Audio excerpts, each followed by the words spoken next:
Hi everyone, I'm Daniela, and today we're making 3-ingredient peanut butter cookies. These chewy, delicious cookies are so easy to make, and they're naturally gluten-free, so make sure to share them with all your friends. Let's jump into the recipe.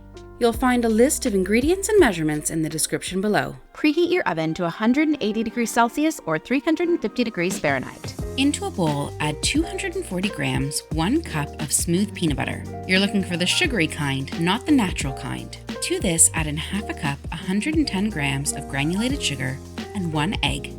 Now whisk this until it's all completely combined together. Make sure to get all of that dough out of your whisk and scrape the sides to ensure everything's been combined. I'm using a 2-tablespoon cookie scoop, but you could easily use 2 spoons and roll these between your hands. Once you've scooped all of your cookies onto a parchment-lined baking sheet, you'll want to make the signature crisscross on the top of a peanut butter cookie. The crisscross with the fork isn't just to make them look pretty.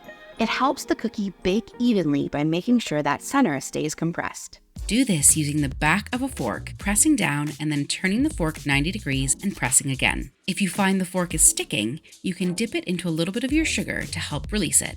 Once you've finished crisscrossing all of your cookies, they're ready for the oven. These will need to bake for 8 to 10 minutes or until the bottoms start to become brown and crispy. All that's left to do is pour yourself a big glass of milk and enjoy.